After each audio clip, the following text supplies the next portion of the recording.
Hello everybody and welcome back to Elementary Statistics Online at Frederick Community College.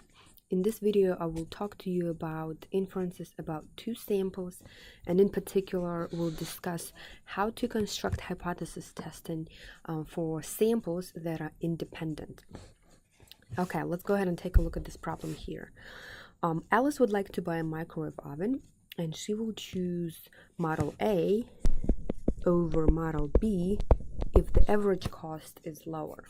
Okay, so let's say we have the following situation for model A. We have the mean repair cost, so that's a mean for one sample of $73, and the standard deviation from this sample is $12.50, and we have sample size of 52, right? And then we have a similar data for model B.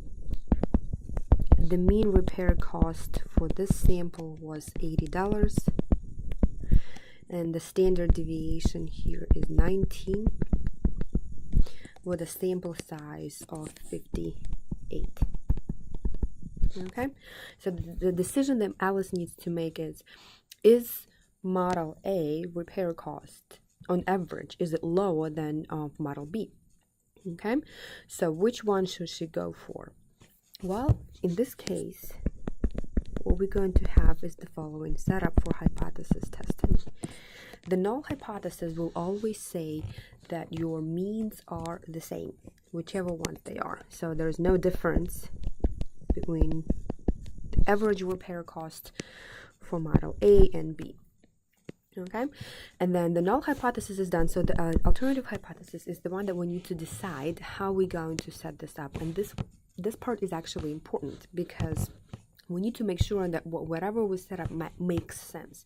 So they're obviously not the same, right? So 73 and 80, they're different ones. We want to see if 73 is lower than 80 by significant amount of money. So is it significantly lower? Is it lower to begin with? Yes, absolutely. Okay, you can always check if you set this one right correctly or if you set this one up correctly. 73, is that less than 80? It is. The question is it significantly lower? Okay, before we go on, we need to check the conditions. We don't know that these samples come from normal populations, but both sample sizes are large enough for us to proceed. Okay, so the condition of large enough sample is satisfied. We're good to go. What else are we given? We're given sample standard deviation for each of the samples.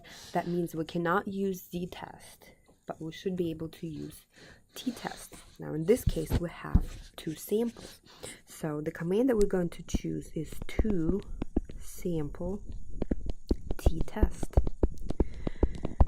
Okay, so let's go to your calculator. We're gonna go to stat test to sample t-test. We don't have the data, we have statistics, and we're carefully plugging our numbers. For 73 here, 12.5, sample size is 52. So this is for model A, and then we have 80, 19, 58 for model B. Okay, we want to see that mu1 is less than mu2. For pooled, we will always say no. And let's go ahead and calculate. All right, so we're going to get a p-value of 0.0116. Okay, so this is your p-value.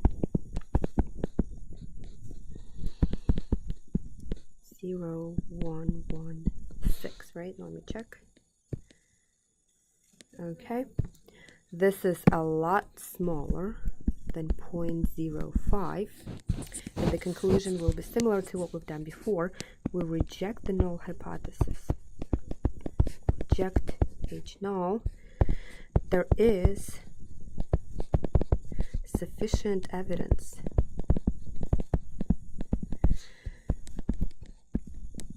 to claim what? claim that the repair cost for model A is significantly lower than the repair cost for model B, right? So for model A is lower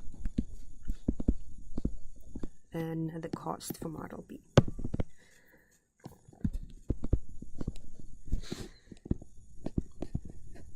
Okay, which means Alice should go ahead and purchase a model A oven, right? Okay, we knew that 73 was less than 80. We knew that from the beginning, but was it less than 80 by a lot, right? By significant amount of money? And the answer is yes. Okay, so this is what hypothesis testing will tell you. Now, what about confidence interval? So confidence interval and hypothesis testing really kind of tell you the same thing, except confidence interval will also tell you by how much they will differ on average. So if I were to do 2 sample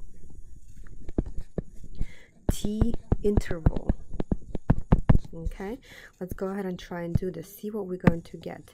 So if you go back to your calculator and go to stat test 2 sample t interval,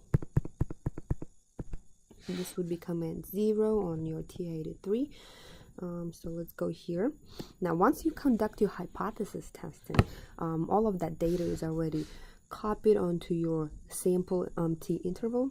So all we have to do is just run it. Now let's see, we used level 0.05 significance level here, so we need to do 95% confidence level, right? So that's good, that's already set up. So let's go ahead and compute it and see what we get.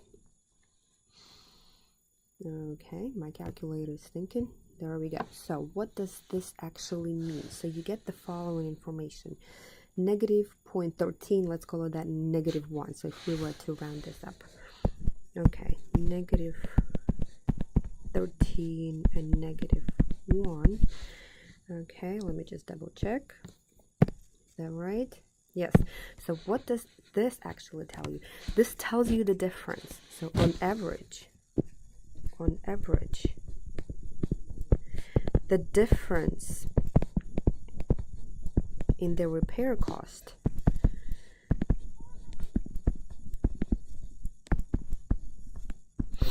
will be between $1 and $13.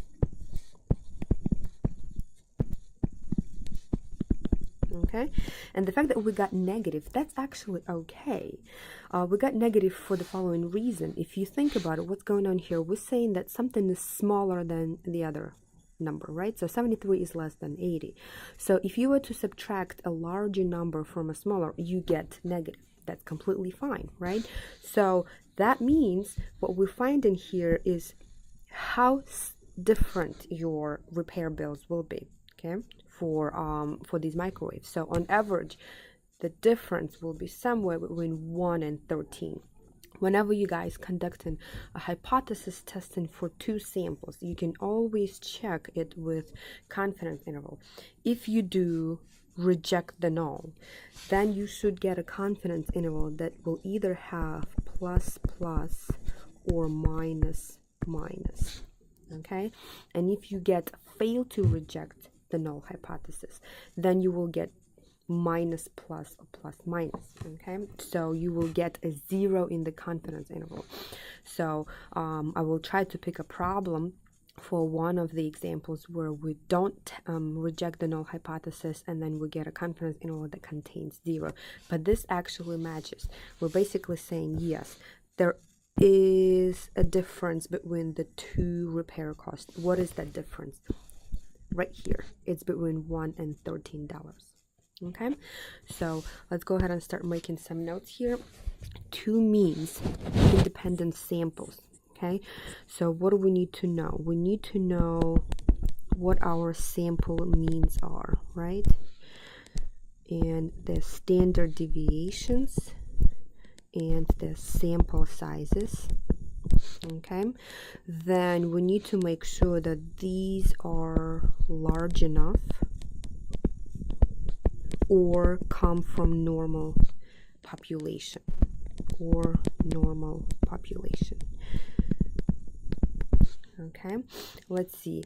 Then when we're comparing x1 and x2, right? So x1 bar and x1 2, we can have this for the alternative hypothesis, or we could have inequality going the other way, right? Or we can have not equal to. And this is very important, so make sure that this part is set up correctly. That depends on the problem. Okay, so just as before, we have p-value and alpha that need to be compared. So if p-value is less than alpha, we reject the null.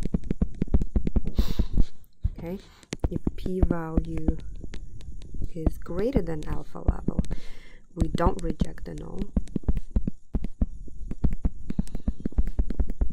Okay, and for confidence intervals, this would mean that we would have a confidence interval that will not have a zero, so it will be either a negative number or positive, right? Depending on what your confidence, what your setup for HA is.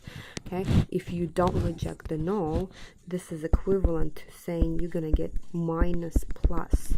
So 0 is in the interval, which means the difference between the two means is not significant. Okay, so that's what we do with independent samples that have nothing to do with each other, that are not paired, they do not come as a set, as an ordered paired set for, with two values, right? So we will have another example, and this is section 9.3, where the samples are not independent, but then we'll have to use completely different set of commands. So here we use two sample t-test, right? Two sample t-test and two sample t-interval. Okay. All right, thank you for watching. In the next video, I will talk about inferences about two proportions.